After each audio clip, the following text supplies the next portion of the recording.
Recently, I drove statistically one of the worst shifts on the DoorDash Dasher platform. And in this video, I'm gonna bring you through that shift, but I mean, hey, we are in a brand new space. So if you wanna get filled in on that update, check the unlisted video linked down below. Now this shift is in Mission Valley in San Diego, California, where I've lived for the past 3 years. Now, obviously we are now in Pittsburgh, Pennsylvania. So this will be the last shift, at least for some time, out of San Diego. So I've driven DoorDash for years, over 1,500 completed deliveries, but even with all that experience, you'll have some slow days. So let's take a look at what happened. So order number one, a stacked order that we can see here because it indicates, of course, 2 orders for $14 for just 1.8 miles. This one from Chipotle. I've said it before, there's always, I guess, those special restaurants in your marketplace that do a better job than others. Chipotle being one of those. What I mean is some of those restaurants, they're just on the ball, they're fast, they have the food ready, and they just seem to work with these apps as they should. But for this order, I did have to wait a good amount of time, let's say 10 plus minutes for your customer's order. Now, here's the big takeaway with these restaurants that honestly I think gets ignored.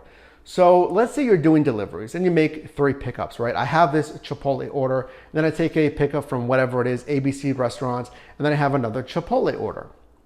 Well, if they're not on their game and they're having you wait 10 plus minutes, you've just done 3 pickups from 3 different restaurants that have all had you wait. And hopefully not 10 plus minutes, because that's what? 10 minutes, 15 minutes, 15 minutes. You got like 40 minutes almost of just wait time. You could have done another order. Now, I don't want you to get desperate though. When it comes to your orders here, I still want you to smartly choose orders. Now, what I'm doing here is, of course, multi-apping. It's driving on 2 different apps at the same time and picking the best order for me. Now this one, it's from Luna Grill. It's $11.03, which is okay for cash flow if we don't really want to consider our expenses here. But it's 5.8 miles. I want a slightly better order for this, and we can look at where it's taken me as well. And also note, this is Uber Eats, again, multi-apping versus DoorDash. And here's another example of a subpar order. This one, Mama's Bakery and Deli, $6.28, but really it's just way too many miles. It's 8.5 miles. Speaking of pay in miles, check out this order. Now this one again on Uber Eats, this one $5 for just 0.8 miles. It's a super short delivery. Now it's from Chick-fil-A. You may accept this order, and that may be okay, but here's 2 takeaways of why I did not accept this order. This order is $5. As far as the cash flow, how much am I actually earning? It's just not enough for my time for just $5. And yes, it's just 0.8 miles. So there's very, very low expenses, a very good dollars to mile ratio. How much am I getting paid for the miles driven? Now let's also consider the restaurant, Chick-fil-A. Now, honestly, Chick-fil-A does most everything right, from their customer service to their operations, very stellar. So the pickup, it shouldn't take that long. But do you still want to drive here? Maybe it is busy. And then you will have to deliver, of course, and do all of that for just $5. I don't know, up to you. Now, finally, here's an order that I did take. This one from Lemonade Restaurant, a great cash flow, $10.25. Now, yes, honestly, the dollars to mile ratio, it isn't that stellar. It's for 8.5 miles. But I took it because I'm familiar with the restaurant, the parking's good, they're usually on their game, and the ending destination, I know it's not too far outside of my scheduled zone, or it might just be at the corner of the scheduled zone. Now, I've seen recently in the comment section and over on our live Discord community is conversations around slower shifts on DoorDash. So check this out. I think this can be a tip to really let you know if your shift is going to be slow when you're driving. It's the fact that I was getting a lot of orders like this. It's Little Caesars, it's $4, and yes, it's what, 584 yards. And we saw previously another short order on Uber Eats for Chick-fil-A, and even a stacked order for Popeyes for $2. It's just consistently a lot of short, low-paying orders. And then eventually, I just took this one, Subway, $8, 5.2 miles. And here I'm moving really honestly away from the dollars to mile ratio, just more so to cash flow.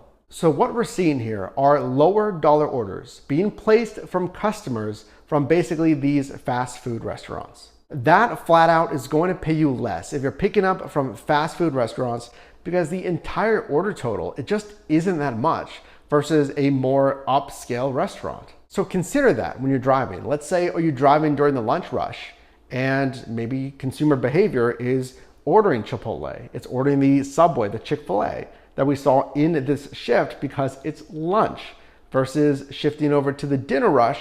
Maybe you'll get better pay because the consumer behavior is now shifting to those more expensive restaurants. So time of day, yes, but as always, you need to consider where you're driving. Now, I talk about a power strip, a really stretch of road that's really packed full of restaurants to give you a higher chance of getting an order. But if that power strip is just basically fast food restaurants, I mean, what do you think you're gonna get an order from? It's gonna be from a fast food restaurant. So I told you statistically, this is one of the worst shifts that I have done on the Dasher platform. So let's see what the damage is.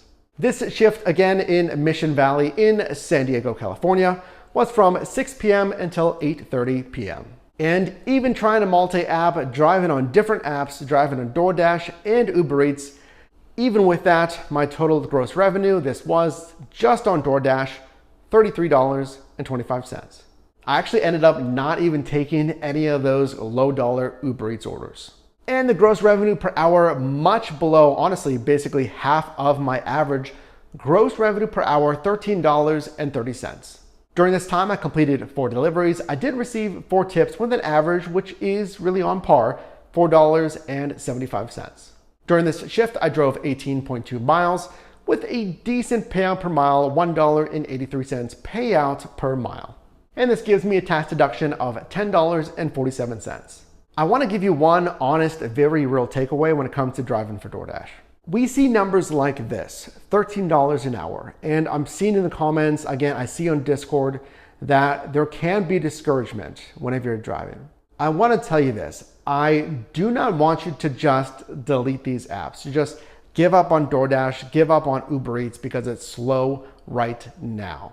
Do not delete these apps right now if they're slow, because we're in the holiday season here. We're closing up Q4 for 2020. And honestly, think about consumer spending. In my opinion, there's a lot of consumer spending on things other than food delivery, presents, the holidays, what have you. I want you to keep these apps around. And honestly, I would give it a good 3 months. I would go all of Q1 into 2021 to see really how consumer behavior is gonna change next year. I think especially if you're new, it's very easy to just say, hey, I've had a slow week or I've had a slow 2 weeks. Obviously, these apps are not worth it. And it's very easy just to delete these apps from your phone. But I would caution you, again, especially if you're new here, I would keep these apps at least into Q1. I would go 3 months into 2021 and I would see how your market performs. In the meantime, again, if you haven't done so already, I would sign up for most every app that you can in this gig economy, everything from Amazon Flex, if they're hiring in your marketplace, to all the food delivery apps, to rideshare if you're comfortable with that. I see a lot of changes coming in 2021 because, these apps are always vying for market share. And yes, they need consumers. They need someone placing the orders, ordering the rides. But their apps do not work unless they have the other part of that equation, you to actually service the app itself. So if you got value in this video, definitely consider dropping a like. And you can also click or tap the screen here for my most recent video, as well as a video recommended for you. And I'll see you in the next one.